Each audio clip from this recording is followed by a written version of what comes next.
Well, thank you all for settling in so promptly. When David Matthews invited Dan Yankelovich to be our luncheon speaker, I believe the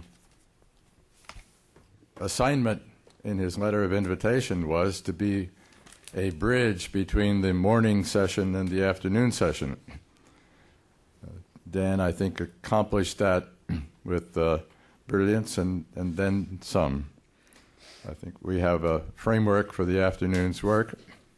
But let me just go back and review for a moment the cumulative agenda that I outlined this morning at the beginning of our first session, just to keep in mind that this is indeed a cumulative agenda or a rolling agenda. We started out by asking how citizens think and talk about the Russian-U.S. relationship. And then we went on to ask ourselves if that's the kind of relationship that citizens seem to be prepared to live in. What are the implications for policy? And Dan and David at lunch really helped us to think further about the relationship between citizens outside government and citizens inside government, and public policy and public judgment. So now we come to two panels where in the first one, this one, we are going to ask ourselves if these are the ingredients of the relationship today, how would you conduct that relationship in such a way as to enhance the quality of public thinking about the relationship? When our Dartmouth, the American members of our Dartmouth task force on the U.S. relationship last April, after our fourth meeting, visited with the Deputy Foreign Minister of Russia, Sergei Ryabkov, he said to us, as I think Phil mentioned earlier today, what can you in Dartmouth do to help build a constituency for this relationship? And immediately after that meeting, we drove over to the U.S. Embassy and met with John Byerly, our ambassador. And the ambassador said, what can you in Dartmouth do to help build a constituency for the relationship? Neither government has really succeeded in doing that. Well, we in the Dartmouth Task Force take our charge from those two gentlemen quite seriously.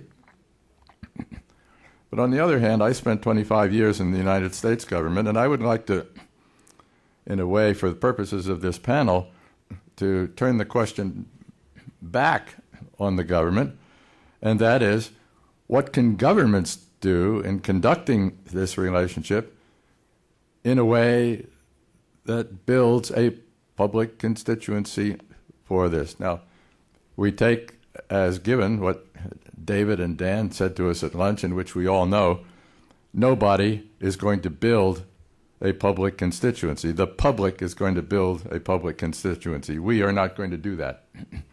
We are not able to do that, or if we were able to, we probably shouldn't. We've seen Nazis and others in this past century who have made it their business to build constituencies, that is, to brainwash people, and that's not our business.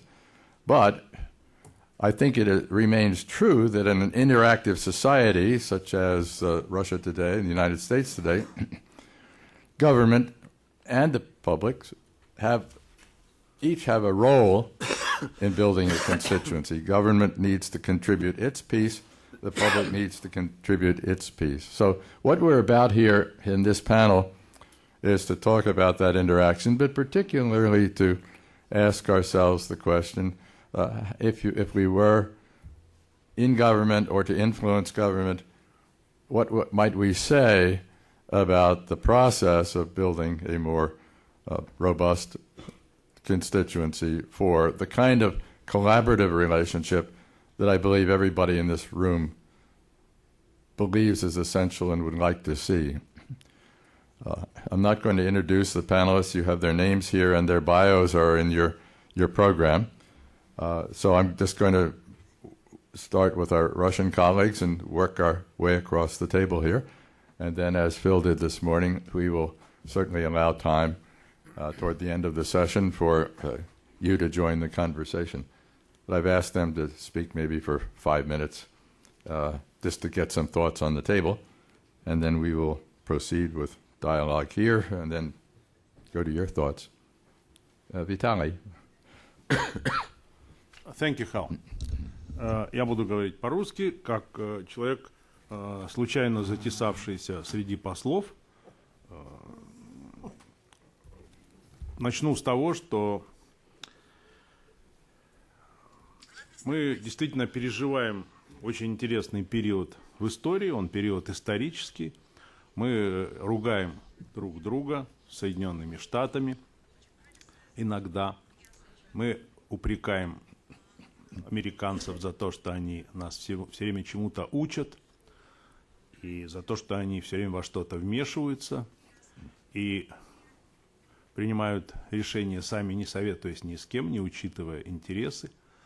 Американцы нас упрекают в том, что у нас мало демократии, что у нас не выбирают, что у нас нет свободы прессы и так далее. Но давайте подумаем, от чего мы ушли. Вот когда мы стали приезжать в Соединенные Штаты, сюда впервые приехал с нами один член нашей группы, которого, к сожалению, с нами нет, генерал Есин. Он генерал-полковник, бывший заместитель командующего и начальник штаба ракетно-космических войск в отставке. И когда приехал в Сан-Франциско, его хозяева повезли по городу, просили, был ли он когда-нибудь в Америке, он сказал нет. Он впервые, ему повезли показывать город. И когда его везли на машине, он сказал, можно вот здесь повернуть направо, тут такая улица есть, направо. Потом говорит, а можно вот сюда налево поехать? Его повезли налево. А там, говорит, сейчас такая площадь будет, можно вот на ту площадь поехать? Ему сопровождающий говорит, господин генерал, а вы здесь все-таки были? Он говорит, да нет, на эту площадь была нацелена одна из наших ракет, которая бы снесла Сан-Франциско с лица земли. Вот от этого мы... Ему хотелось посмотреть на эту площадь, понимаете? Понимаете, вот от этого мы ушли.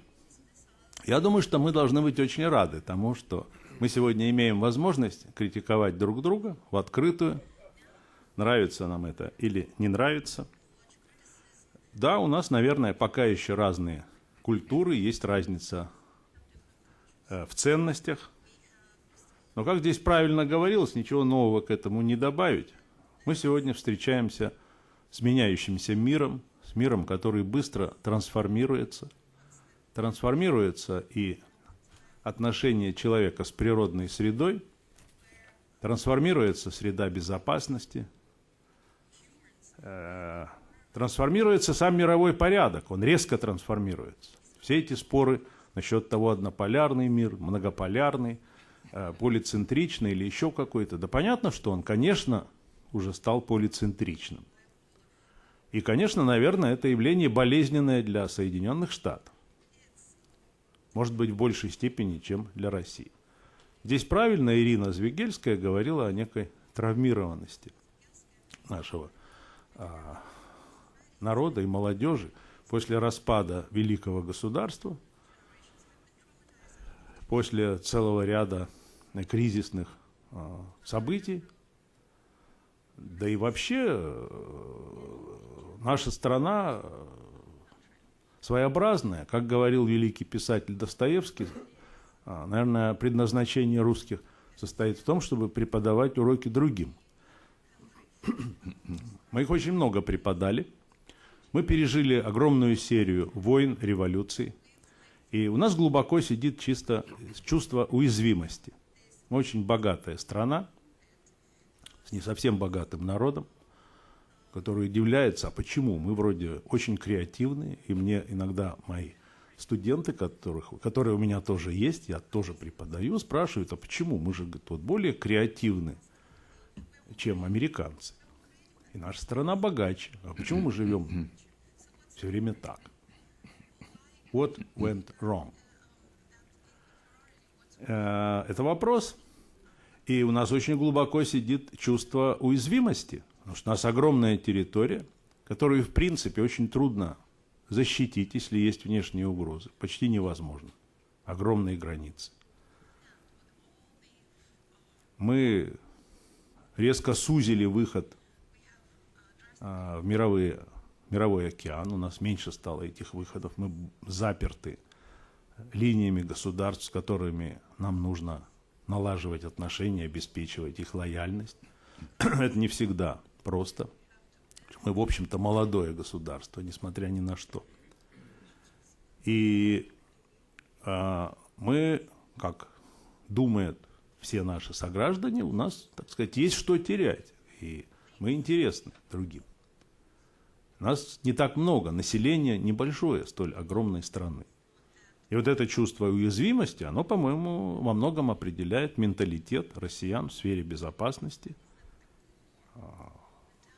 И не дай бог, если мы снова столкнемся с тем, что нас кто-то захочет завоевать. Может быть, это некий синдром, но он понятен, исходя из исторического опыта.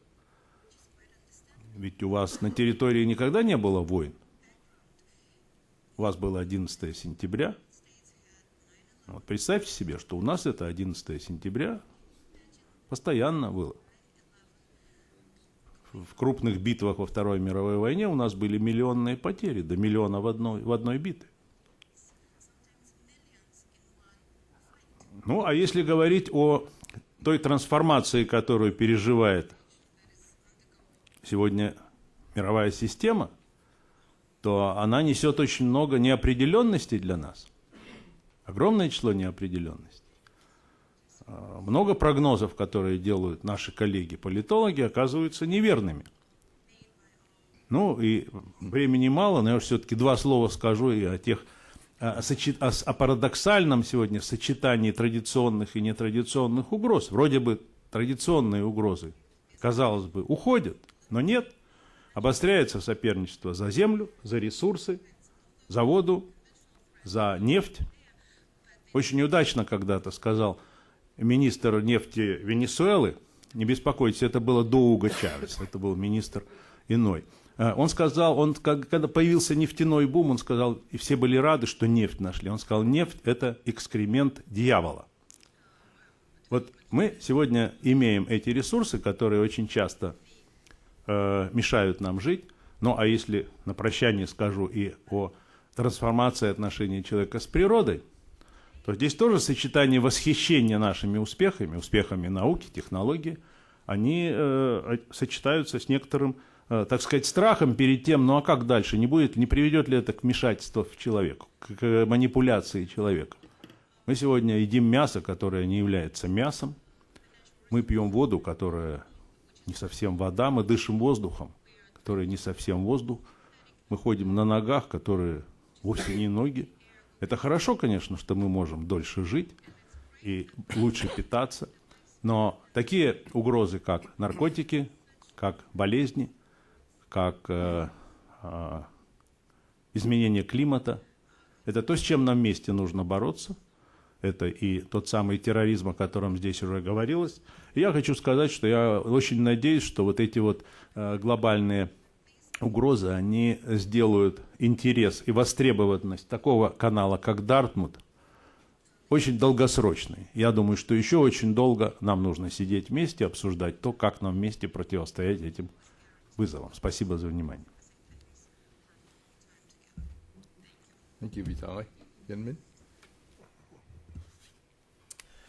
Спасибо. Я о более конкретных вещах хочу сказать.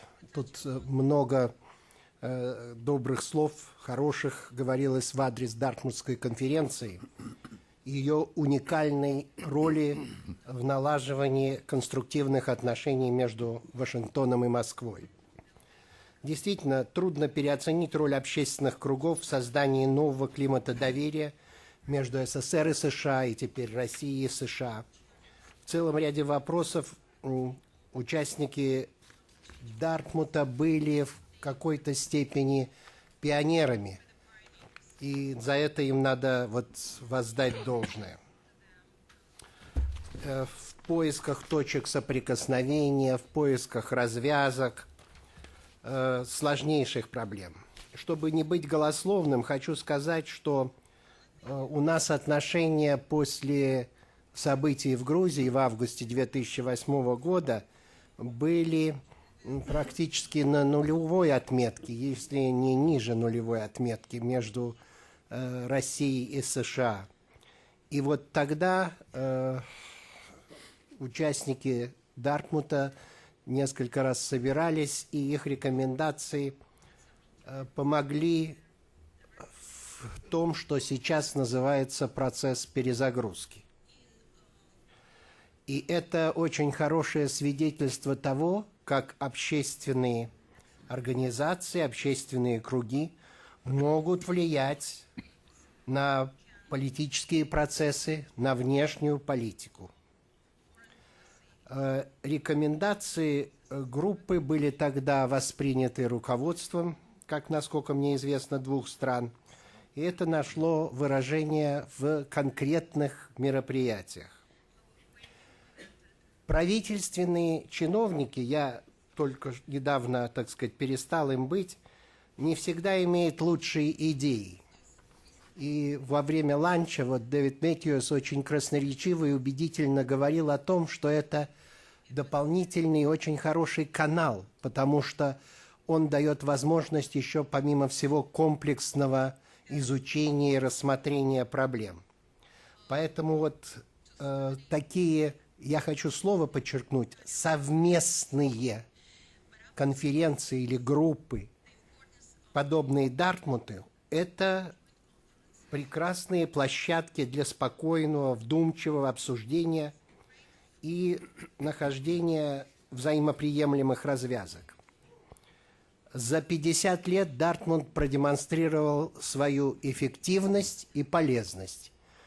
Я думаю, что, вот правильно говорил Виталий, еще многие годы Дартмут будет демонстрировать, что он действительно полезен. Сегодня ситуация в мире стремительно меняется. И порой даже наука, не говоря уже о бюрократии, не успевает делать необходимые обобщения. Мы сталкиваемся с принципиально новыми, отличными от 20 века вызовами и угрозами. Совместное осмысление этих проблем и разработка прагматических решений могут помочь избавить наш мир от кровопролитных конфликтов. Я имею в виду совершенно конкретную проблему в этой связи, а это проблему экстремизма, проявлением которой является терроризм. Поэтому можно приветствовать тот факт, что Дартмутская группа займется афгано-пакистанским узлом. На мой взгляд, нельзя отделять афганский вопрос от пакистанского. Речь идет о своего рода системе сообщающихся сосудов. А Дартмутская группа может сыграть здесь существенную роль. У нас есть пословица, которая говорит «ум хорошо, а два лучше». А нужно сказать, что у Дартмутской группы есть положительный опыт в такого рода вопросах. О нем говорила очень хорошо Ирина. Это в 90-х годах Дартмут помог в налаживании таджикского урегулирования. А ведь оно является до сих пор уникальным и единственным примером того, как радикальные элементы были привлечены к общенациональным процессам и строительству современного государства. Как бы то ни было, ясно одно: неправительственные общественные организации, общественные деятели, ученые, вот эти такие группы, совместные, подобные Дартмуту, могут сыграть заметную роль в превентивной дипломатии. Мы можем работать на опережении, в обсуждении и разработке нестандартных решений, запутанных и сложных конфликтных ситуаций. И последнее. Как бы ни были хороши идеи, конечно, результат зависит, разумеется, от людей, которые стоят за ними. И в этой связи надо сказать откровенно, что нам повезло, что сопредседателями российско-американской группы являются Гарольд Сондерс и Виталий Наумкин. В этой связи позвольте выразить мне уверенность в том, что соображения и рецепты, которые будут предлагать Дартмутская конференция, внесут свой весомый вклад в достижение урегулирования целого ряда конкретных и острых проблем современного развития. Спасибо. Thank you. Jim? Well, thank you very much, and Hal, and thank you for my two Russian colleagues here. Let me start by saying that I'm not really a Dartmouth veteran. I've been working with Dartmouth for a few years. But as I look back on it, I had considerable dealings with the Dartmouth process and with people in the Dartmouth program over the past 20 years. And so I wanted simply to reflect for you a little bit about what I think the importance of Dartmouth has been in the post-Soviet period. If we think back on 50 years, that's not quite half, but it's 2/5 of the period that Dartmouth has been doing its work. And what I want to suggest is that if we refer back to the four categories that were mentioned at lunch that Hal has defined as those who are the basis for foreign policy in pretty much any country, you know, the executors and specific political leaders, the legislatures, then all the people who think they ought to be in charge, that is the think tanks and the policy people who are at the policy elite, and then the public. What is very different in the two periods in which Dartmouth has been dealing with Moscow is the makeup and importance of those four groups. Because for the most part, when I went to Moscow, and it's almost exactly 20 years ago to be Ambassador Matlock's deputy, frankly, nobody really cared about what the public thought. The entire system was structured to conduct a discussion between a very limited elite on the Soviet side and a broader elite on our side, but one which wasn't all that broad. And what happened in the course of the first 2 years I was there is that this changed almost completely. Because all of a sudden, instead of worrying about a Politburo, which no longer existed, we had to worry about or think about what the Russian public actually was thinking, what the broader elite of the Russian Federation was thinking, and it was a group of people much larger than we had thought about before. And we still had to think about the leaders and what they thought. What was interesting about the problem is that we were singularly unequipped as a government to deal with that reality. Jack presided over, and then I inherited, and my colleagues with whom I worked inherited, an embassy which was ideally designed to conduct relations in the 70s. It was a Cold War embassy. It was basically designed to be very secure.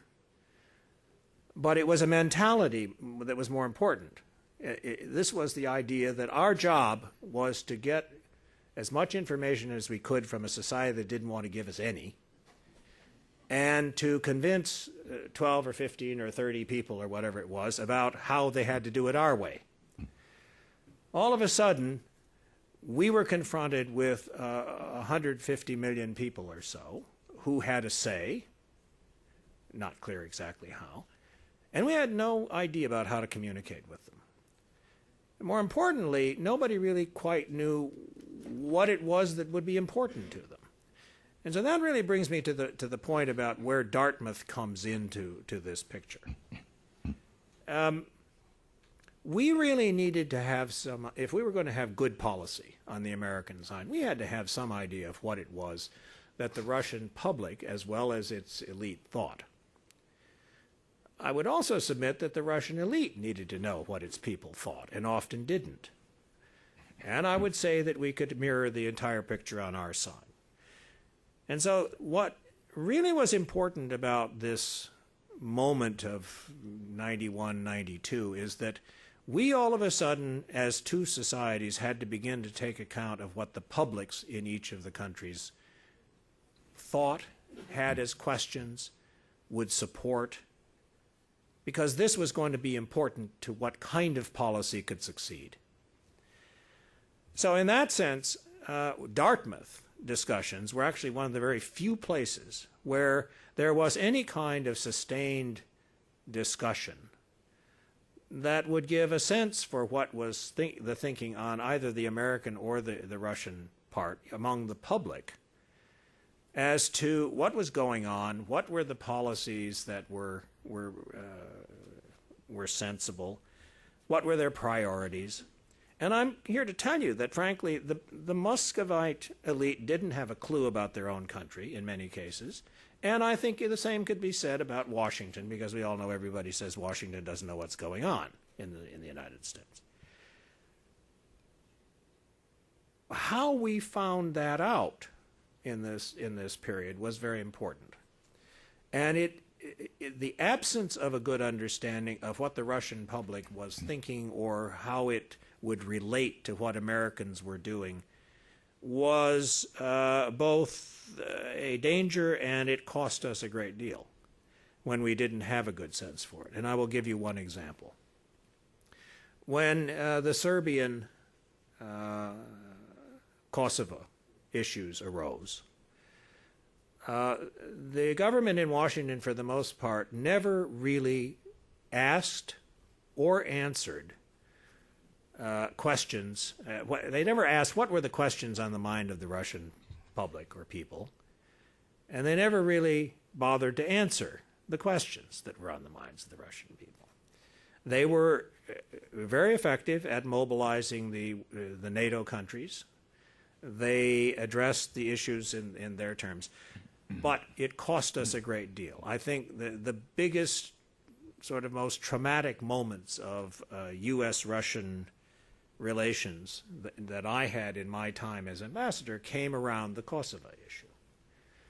And it was in many ways a function of not understanding in Washington what it was and how deeply it was that Russians would respond and react to what went on in that time. Now, I would submit that had we had more informed discussion from things like the Dartmouth program, we could have had a more informed policy, and it would have benefited everyone. So my first real point here is that in the modern age, the Dartmouth sustained dialogue process has very specific relevance for people who make policy, for people who have opinions about it. It is a test, it is a means by which you find out in some detail what people are thinking at the public level. We know too much about what think tanks think, and we know too much about what the political level thinks, but we don't know a lot about what underpins it. The second thing I think it's important to say is that Dartmouth has potentially a second role, which is alternative diplomacy, perhaps, I think was the phrase you used. It was an important element in the Tajik conflict. It did provide an opportunity to come up with ideas and approaches and so forth that political leaders just weren't doing because they couldn't. I think that's a limited function, but it is one that always should be kept in mind. Where you have conflicts, there is a question of whether the officials involved in dealing with them are always the best ones to find, let's say, the non-conventional routes to potential solutions or approaches. I don't rule it out, but I know that officials are often constrained by what their government's policies are, what the limits of those policies are. And non-official people can ask questions or discuss solutions that are not possible in official channels. So that is a second role, it seems to me, that Dartmouth can continue to play, although it will be a more limited one depending on the exact circumstances. And I guess the final point I would say, as an American, is that I think Dartmouth has a very important role to play in U.S.-Russia relations in the United States. You have had discussions among your groups about this issue. It seems to me that our own leaders need to be better informed about what's really on the mind of their constituents, about what the questions are that need to be answered, and frankly, where it is they need to address issues and questions that are probably just not being addressed by the way people talk about the relationship with Russia, the American view of how Russia is conducting its policies, and what we are trying to do. In that sense, I think these discussions, both with Russian citizens among themselves, enlighten their government, and similarly, if they're done well here, they can play a real role in trying to sensitize our own leaders to things that are either going to receive support or probably be opposed by people in this country if they are if they are listening. And I guess listening is the last point I would make. The other thing that impresses me about the Dartmouth process is that unlike most political leaders and unlike most negotiations, not necessarily among the professionals, but in general the way we seem to be conducting our business these days, is that it's one of the very few places where people will actually listen to one another. The discussions that I have watched in the Dartmouth people undertake, or where I've been part of them, to me are interesting and unusual in that there is a sense that the listening is at least as important as the talking. And that is an important part of what it seems to me is going to be at the core of whether we have a successful relationship going into the future. Americans are often prone to think we have it right, and people should shape up. But I think increasingly we're finding that the real task is going to be the ability to lead by listening well and finding the formula that will unite people and bring them together in support of a given purpose. For me, the Dartmouth approach in that sense offers a pretty good example for people to be looking at. And so I'll leave it at that. Thank you, Jim. Jack? I have no prepared remarks since I'm pinch hitting on this particular panel. I do want to endorse and even emphasize the things the previous speakers have said. If I could add to it in any meaningful way, it would be to look back and think about mistakes that have been made in the way governments pose problems and the ways that these mistakes can be corrected.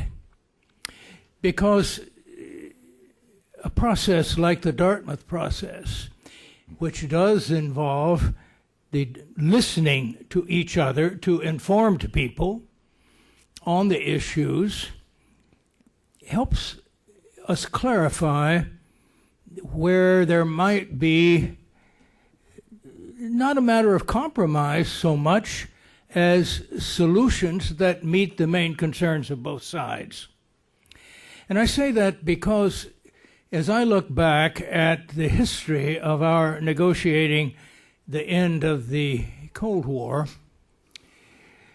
I think one of the ways that we facilitated that was by beginning to talk the same language.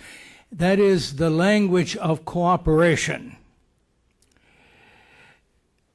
Instead of each side making grandiose arms control proposals or beating on the other side for things that they're doing, sometimes with good reason, that they be beat up for practices. Nevertheless, the idea that somehow it was a zero-sum game, that somehow you were in a negotiation that you would score the way you would an athletic contest. Obviously, that sort of picture is a dramatic one, and it's one, for that reason, is much loved by the media.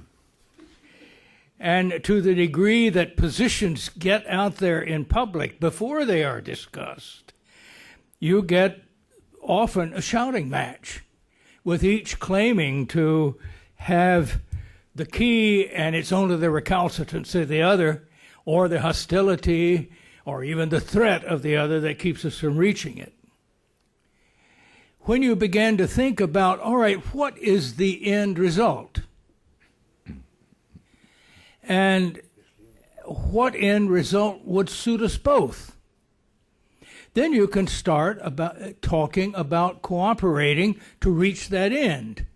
And then you have to discuss what are the things hamper each side, politically, economically, militarily, whatever, from reaching that end. That way, in the negotiations, when you can move them from the public sphere between governments to a partly private preliminary discussion between governments.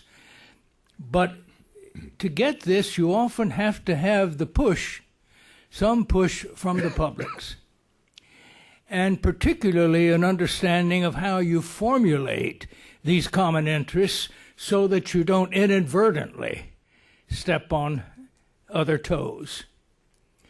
I found, for example, that during the Cold War, often if we were making, say, human rights representation, we would put on our list, things like, well, the brother defected in such and such a year, and you should let the sister go, or whatever. And I began to say, now look, why don't you simply say, the brother is now living here, decided to settle here, and for family reasons, we think, the family person should like to join you. In other words, you have to really think through how the language that you're using affects the other side. Now, that's something that I think that we forgot about, and we forgot about it on both sides when the Cold War was over. We ended the Cold War, and say we, as those of you who know me know, that I argue that it took both sides. It was not a victory. It was a negotiated end that suited both countries. But it came to be looked at because of the vocabulary at first used in the United States and in Europe. We won the Cold War. The first George Bush used it in his re-election campaign, and then began to act as if you were the victors, and using that language. Well, this sets you up, really, to make any misunderstanding or dispute over things, such as Kosovo, to seem to the other side as something like a plot against their interests. So that problems which are real problems, no question about that, take on a coloration that is very damaging to the relationship, a coloration which, in fact, it should not have, because the whole issue of Kosovo was one of human rights, one of avoiding ethnic cleansing, and so on. And yet the perception in Russia was that we were violating international law, which in a certain sense we were, and that we were beating up on a country because it was an ally of Russia. Well, these were misconceptions. So I would say that politicians running for office most of them will grab whatever argument they think will get them votes. And often the most extreme positions are the ones that are backed by some particular small group, an interest group, which for one reason or another is pushing that particular thing. And when the great majority of people don't understand the issue and really don't take it, the small group of interested people can have an extraordinary amount of influence.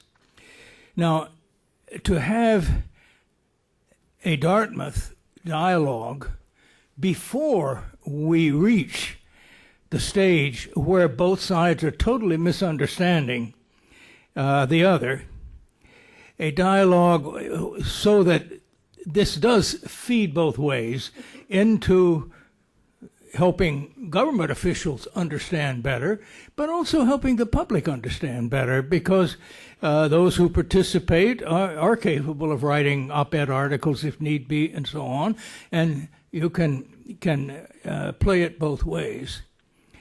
So I think this is a process which played a very important role in helping us define common interests as we were ending the Cold War. And now that we seem to be separated much more by misperceptions, and in particular misperceptions of the meaning of how the Cold War ended, than we are by really concrete interests. Because the basic threats, as several have mentioned, that the United States and Russia face are very similar, in many cases identical. And yet, so often, our media and others tend to forget that as we look at other issues, such as the way each of us govern ourselves. Well, let's face it, Americans are going to decide our domestic political issues. Russians are going to decide theirs. And I think a process like Dartmouth helps keep us focusing on what we both have in common, because that is the most important thing. Thank you. Thank you all very much. Before we start talking among ourselves, I'd like to push each of you to answer one question in just a sentence or two, and that is, if you had 5 minutes with the president of your country tomorrow, what would you urge as a step that could help the publics on both sides better understand the importance of the relationship to both sides? I won't push anyone first, but who would like to go first? Please. Первое, что мне приходит в голову, мне кажется, я бы попросил создания совместных телевизионных программ, которые пускались бы по американскому и по российскому телевидению, но подготовленные совместно. Tali? I would have recommended to him to enhance more exchanges, to provide more opportunities for people to freely come to our country, to travel across the country, and to help Russians, to convince our American friends as well to do the same for the Russians. I think these humanitarian exchanges are of extreme importance, because our main goal at this stage is to build trust. Mm-hmm. Trust is what is still lacking, I think. I'd do two things. First of all, I would have each leader in each country give a speech in which, in some sense, he got someone to write for him a document which said the Cold War really is over, and that the divisions that have defined the way we look at each other need to be changed, and then give some examples. And I would have in that speech one announcement, and that is that within 5 years there will be visa-free travel between the two countries. I don't think there's probably any single thing that would change the perceptions of the two publics about trust than that step. Now, I think it's also probably not going to happen right away, but I would submit that, in my experience, certainly, there was no way in which we related to the Russian public as a government, and in a sense as America, that was sort of more determining for more people than whether or not they could deal effectively and humanely with us in getting visas. And it's sort of the same way the other way around. So that'd be my suggestion. Jack? Mine would be a political one, and maybe not even necessary, but I think one of the most important things the president can do would be to push very hard, including our own bureaucracy, to make sure we do have a truly cooperative program for missile defense, and that we agree to begin negotiating cooperation also with the Chinese in the same area. In a security sense, we all need to make absolutely sure that there is not an arms race in space, because I think that could make our previous nuclear issues look like, well, almost child's play as compared with the complications that we would get. And this is something that I think we're headed in the right direction, but I think it is going to take the presidents of both countries pushing the bureaucracy hard, because that's where most of the opposition is going to be. Thank you. I'd like to push us all just one step further in a particular direction. We all are converts to Dartmouth. And we have developed a certain language over the years saying that Dartmouth is important. And we deeply believe that. But I suspect there are skeptics in this room. There are certainly skeptics in the think tanks outside this room. And there's skeptics in the government as well. So the question is not, did Dartmouth play an important role? It certainly played a significant role. But how did it play that role? I mean, Dan mentioned at lunch my notion of certain levels of policy making, the general public and the Congress and the experts, and then the small group around the president who distills policy. Do we really relate to those circles? And if so, how? I think it's the how that we haven't made a case for. We assert, but I don't think we have succeeded in proving that there is a role in the conduct of the relationship, which is our theme here. Anybody like to take a more specific crack at that? You're looking eager. Well, I will take a crack at it. I mean, I think, first of all, realism suggests that we should not think that Dartmouth decides U.S. foreign policy. It doesn't work that way. But I do think that the idea behind the Dartmouth program and process is an important one, and it is, as far as I know, unique. And that is that there is very great merit in probing in some length just what publics think about particular issues. These are not opinion polls, which are snapshots. They're not focus groups per se. It's rather citizens, sort of expressing themselves and thinking about an issue together.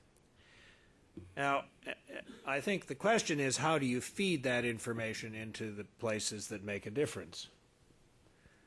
And here, I think it's a matter of how Dartmouth, itself, is able to communicate with the, if you will, the other three pieces of the puzzle.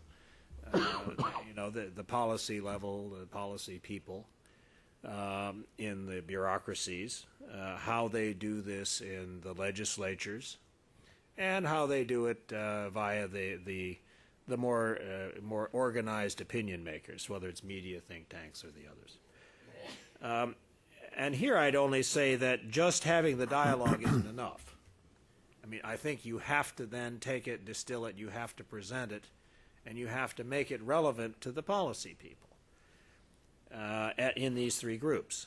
If you do, it will make an input.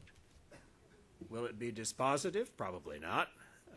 But it will be a dimension, frankly, that doesn't come routinely from others. And I think that's probably the contribution Dartmouth can and should make. Jack, do you have some? Well, basically, I agree with Jim. Clearly, we're not talking about any unofficial group making U.S. policy. That's a very complex issue, and ultimately, presidents tend to base the policy on what is feasible domestically. I think that probably the Russian leadership has somewhat more freedom to make a choice, and even through the media to favor, one solution or another. In other words, I suspect that Russians are more amenable to influence from the government on their opinion on these issues than Americans are necessarily. So it is a complex issue. But as long as Dartmouth or other non-governmental organizations that take an interest in communication with people from other cultures, as long as the feeling in the bureaucracy is that they want to achieve the same ends, and they are cognizant of, you might say, the political hurdles, that they're not just going to the other side and saying everything my government is doing is wrong, et cetera, et cetera. I don't think that helps either way, but that has not been the Dartmouth approach, of course. And that's what has made it more effective, I think, than some other organizations that seem to think their role was just to criticize American policy and show that they were friendly. I don't think this had a very good effect back during the Soviet Union on either side, frankly. But an organization which can patiently explain where Americans are coming from, and many of these issues by no means all agree, and yet basically there is a constituency in the United States, and a big one, broad one, for cooperating to achieve the ends that we both have to, that both countries have to achieve if we are going to continue to flourish in the 21st century. We can talk about some of those issues on the next panel. Therefore, I think that the spirit that you get from Dartmouth, the point is you get people who are informed but not in the direct policy-making apparatus, although some of those can participate too, to frankly discuss where you're coming from, where your problems are, and that really helps, not only helps develop an effective constituency in each country, but also is a feedback that is going to influence the people in government who themselves are trying to figure out how to make a policy work. And if it isn't working, they will be looking for ideas that can be used, and particularly if the feeling is there's at least some constituency out there willing to support them publicly, then that's important too. So this, I think, is the way for a non-governmental organization to have an effect without exaggerating it or thinking that this alone is going to change the policy. It's going to have to be combined with other things, but it does get at one of the difficulties that any bureaucrat's going to have on a new idea is what's going to happen if we shift that way? Is there anybody out there that's going to do anything but complain? And And that's a question that I think Dartmouth can at least help answer. On the Russian side, yeah. All right. First of all, all governments don't like NGOs. And we have to be pretty much aware of that. And they don't like any recommendations coming from outside the governmental circle.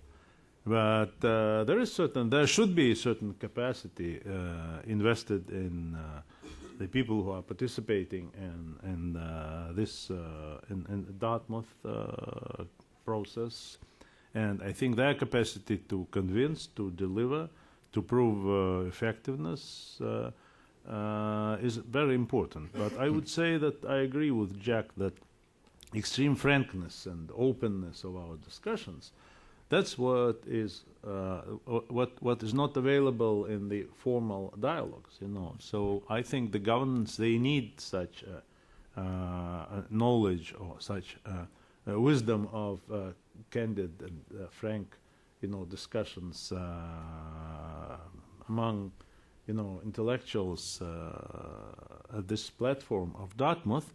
And the government also need the fresh ideas. Sometimes we provided fresh ideas. And for instance, in Tajikistan, we helped our Tajik friends to provide fresh ideas. Without this public dialogue, during the first years before the official negotiation process started, there had been no opportunity for the government and the opposition to sit together.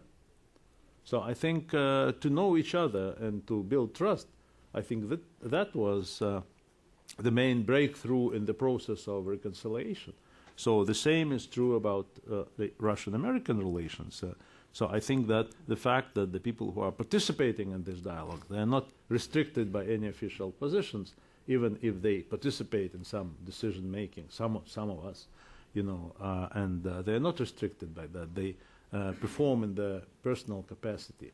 And the fact that some ideas, you know, are considered by the governments of some value, and this frankness and openness and friendship that has been built between Russians and Americans at this platform, I think it was one of the keys to success, though there were some failures as well. Thank you. Знаете, политика это всегда выбор между плохим и очень плохим. Это естественная вещь. Мы стараемся в наших докладах показать, что может быть еще хуже. И это иногда убеждает больше, потому что в России существует особая система доказательств. Но если говорить серьезно, то я хочу сказать, что, еще раз подчеркнуть, что Дартмут – это уникальное явление. И всегда на протяжении 50 лет российские сопредседатели, будь то, вот здесь очень хорошо вспоминали, и мы очень благодарны за это, академика Арбатова, долгое время сопредседателем с российской стороны был академик Примаков. Вот сейчас вот рядом со мной мой сосед Виталий Наумкин. Он возглавляет самый крупный гуманитарный институт исследовательский в России, институт востоковедения. То есть это влиятельные люди, мнению которых, как правило, прислушиваются. Это не значит, что, так сказать, эта дартмутская группа принимает решение. Нет, не принимает решение. Но мы стараемся дать какой-то спектр предложений, и вот еще раз хочу сказать, каких-то новых подходов и идей. Не всегда успешно, разумеется, но в последнее время достаточно результативно. I'd like to follow the precedent established by my predecessor and open the floor for any comments, questions that any of you might have. Bernie Sucher, who is a member of the current Dartmouth Task Force on the U.S. political relationship and just retired from a significant position in Moscow. Thank you, Hal. First, I'd like to bundle up all of your suggestions about what should be said to the presidents and make that an agenda. I think it's a great one.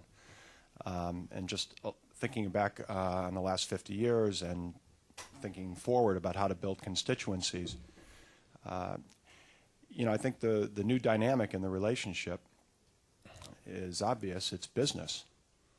And business is the most dynamic actor in Russian society. I think business and trade and mutual investment are force multipliers of engagement. They are creators of constituencies. They are creators of enduring interests. And to go along with the kind of engagement that Dr. Naumkin talked about in terms of exchanges and more relaxed visa regimes, you take that and you add incentives of money and personal gain and wealth into this relationship, then you've got some radically different picture than the one you have right now between the United States and Russia. Now, I personally am reasonably pessimistic about the chances of that happening soon. But if you look at Russia's deep integration with Europe, particularly with Germany, and to a lesser extent places like France and Italy, and you apply that principle, then you get constituencies in the West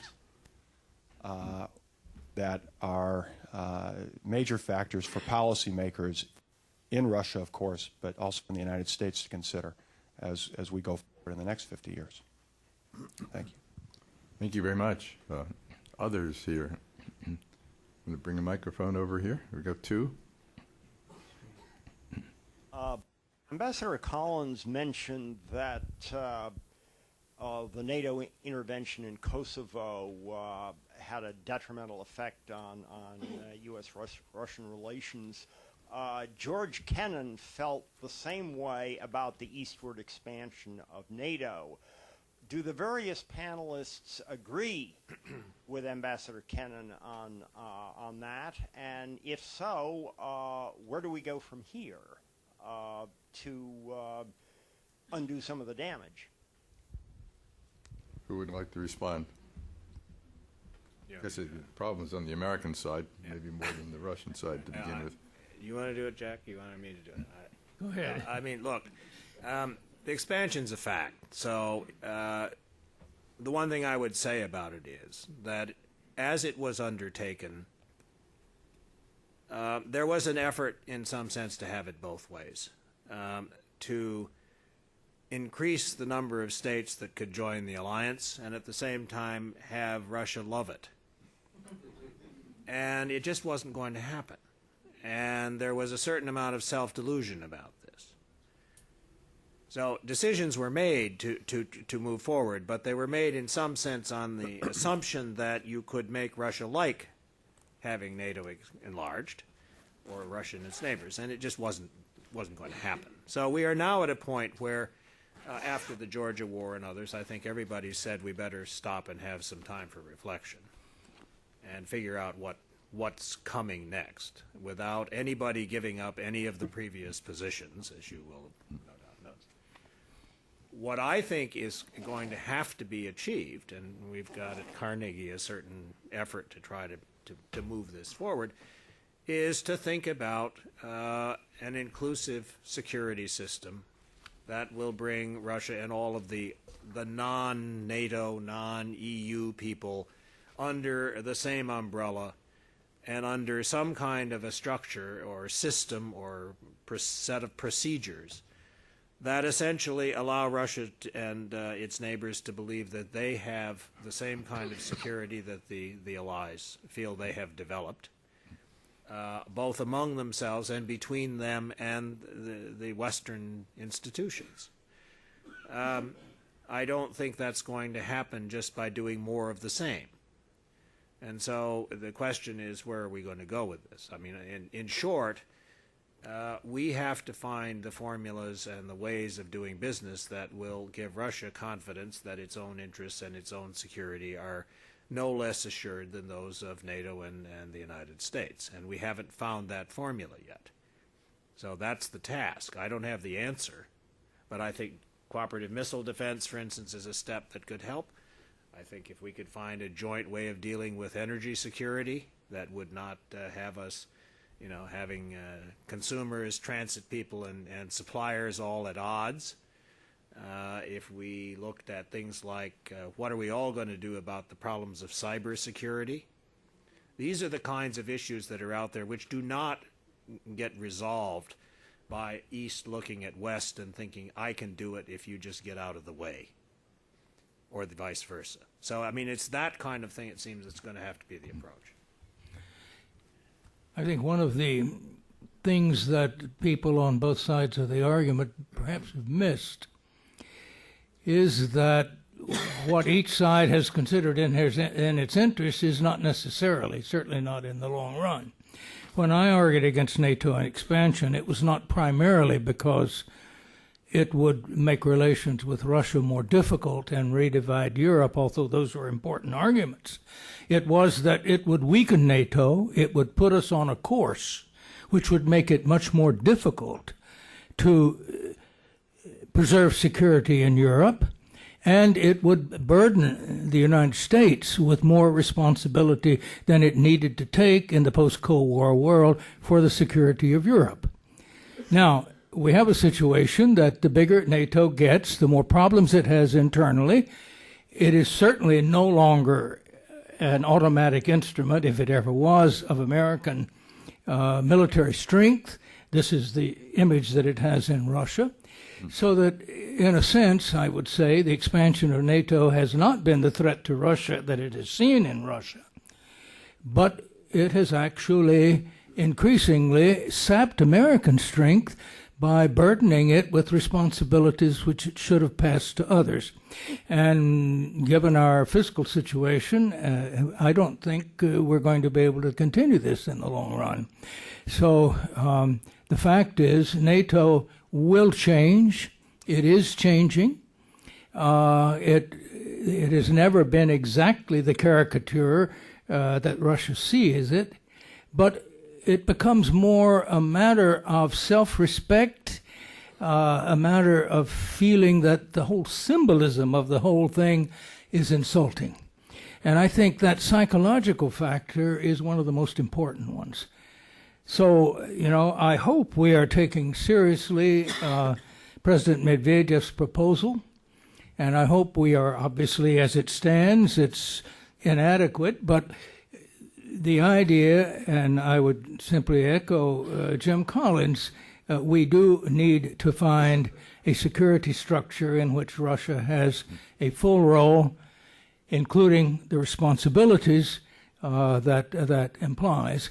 And I hope we're moving on that direction. In any event, NATO is no longer simply an anti-Russian American instrument, and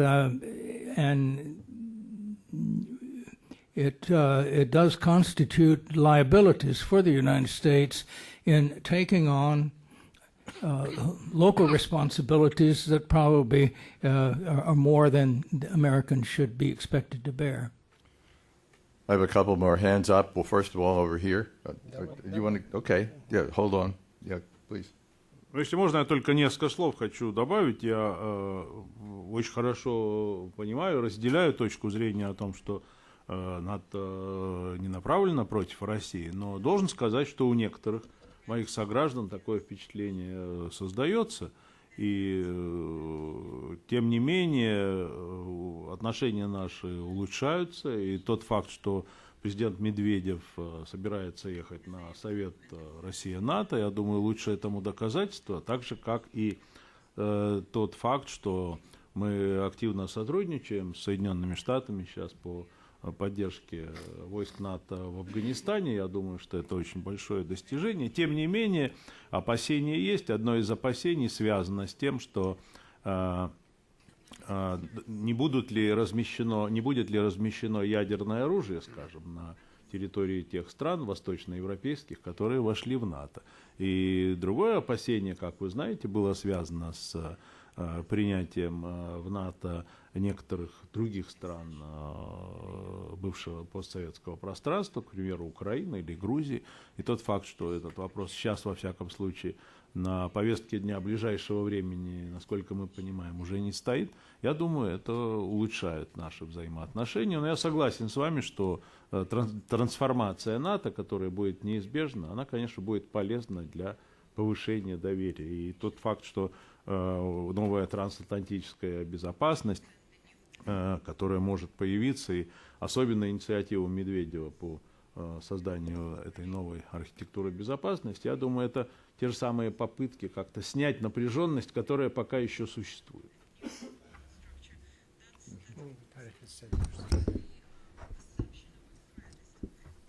Yes, over here and then over here. Please. There were some comments made about some instances where the Dartmouth model did not work, and I wasn't sure what were some examples of that, or whether the factors that made the model not work at that particular time were relevant to today. So I just wondered if you could shed some light on what was that about, and is it relevant to what we confront now? I'd like to answer that myself, if I might, but Vitaly was very much part of that as well, so he may want to add. I think the reference was probably made to a dialogue that we in this Dartmouth task force undertook in between 2001 and 2006 or 7, with participants from Armenia, Azerbaijan, and Nagorno-Karabakh. I reject the notion that that dialogue was a failure, not because I was with Vitaly the co-chair of it, but because I think it misses the main point, which is very relevant to our discussion here today. We had a very difficult time getting people from those three places just to talk with each other.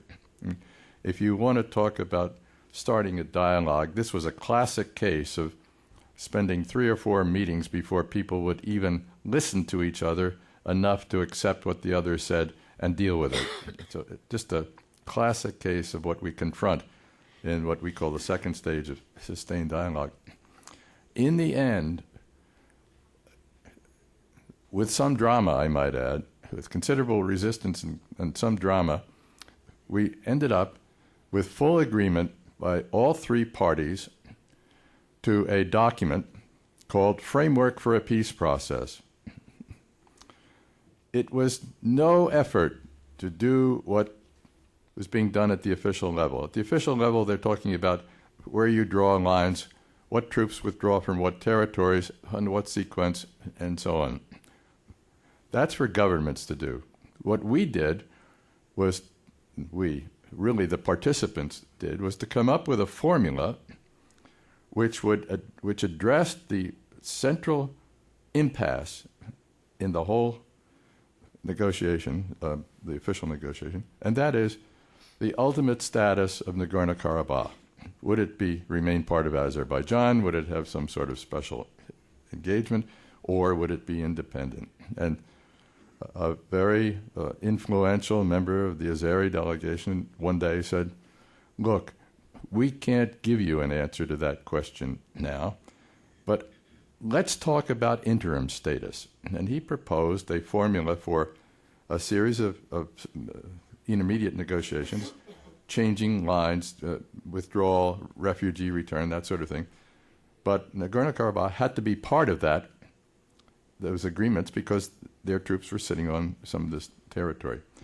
And so the formula was, by signing certain agreements, undertaking and implementing obligations to carry those agreements out, you will achieve interim status. So there was a formula for success, short of the ultimate, which was not doable right then. So they agreed to that, and they invited 4 of us, Phil and Vitaly and Irina and I, to go to their 3 capitals. We met with parliaments, we met with foreign ministers, we held public press conferences and so on around this thing. So I think the group, as a group, succeeded in coming to terms with a formula for a possible move forward. What has happened is, and the failure part of it, has to do with what I think this conference is about, and that is the relationship between citizens outside government and citizens inside government. The presidents of Armenia and Azerbaijan have kept the peace negotiations at the official level in their own hands. They don't even always tell their foreign ministers what they're doing. And these are sometimes mediated by an international group of the OSCE, and sometimes, I guess, just in private meetings. What we didn't succeed in doing was taking an agreed document by the citizens to the attention of the presidents. That's where it broke down. But I don't think the dialogue was never pretended to be in any way official, and it never pretended to have the capacity to make things happen on the ground. That's up to governments. And what we did not succeed in doing was breaking through that little ironclad exchange at the top. That's the point. Vitaly, you want to add to that, please? No, I think it's fine. It's okay. Okay, now, over here. Coming behind you. Абдулхаким Султыгов. Господин Михаил, а вот право задавать, точнее, предлагать президентам очень кратко своим какие-то вот важные предложения, это только монополия президиума или и наша уникальная возможность?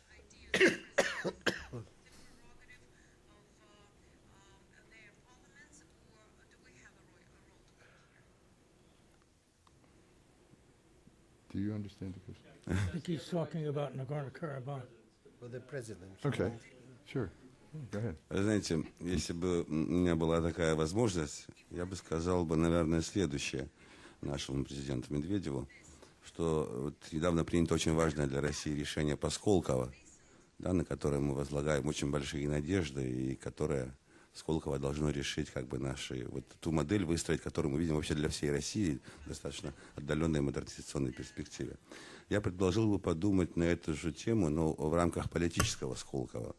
То есть посмотреть какой-то из субъектов Российской Федерации, где можно было бы особой группой законов ввести те стандарты, к которым мы движемся, которые прописаны в нашей Конституции, но которые по объективным причинам невозможны прямо сейчас, прямо завтра, прямо сразу, и которые на 100% совпадают с общепринятыми в мире западными представлениями, так называемыми западными, точнее. Я имею в виду все, что касается свободы слова, прессы, ну, все то, что достаточно очевидно, скажем, для американцев. Имею в виду в том числе, конечно, и выборы этого губернатора. Это именно в этом районе. Конечно, возможно, даже с участием Шварценеггера, возможно, без него. Значит, мне кажется, что это могло бы стать очень мощным и ясным сигналом для тех людей, которые скептически относятся на Западе к нашему намерению двигаться именно в этом направлении. Спасибо.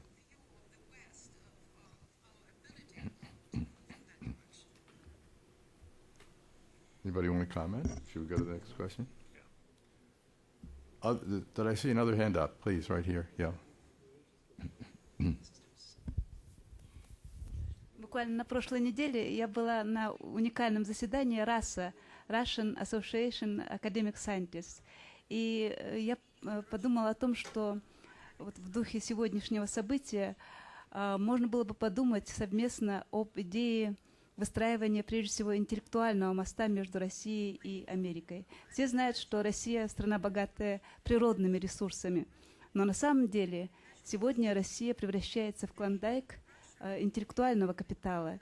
И вот в этом отношении можно было бы, наверное, сделать множество интереснейших проектов, которые бы и Россию помогли бы вытащить из экономической пропасти, надвигающейся из-за сырьевой направленности, и снять напряженность в отношениях двух стран из-за того, что прошлое немножко тяготеет над этими отношениями. И Америке, наверное, было бы интересно участвовать во многих наших проектах, таких как Сколково и многих других также. То есть, наверное, интеллектуальная элита как часть общественности, которая наиболее открыта для изменений, для диалога, вот этот приоритет может быть рассмотрен в ближайшем будущем. Спасибо.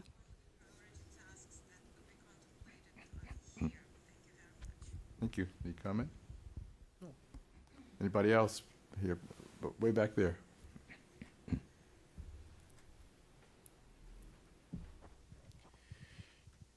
It was interesting to hear Ambassadors Matlock and Collins comment on the different values of the Dartmouth Sustained Dialogue process.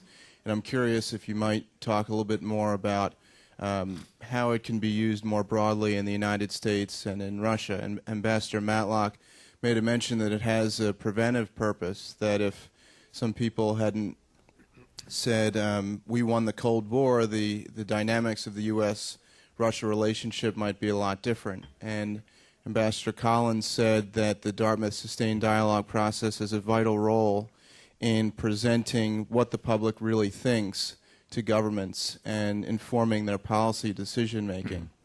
And I wonder if you think that this is something that can affect how our societies function more broadly, both in the United States and in Russia.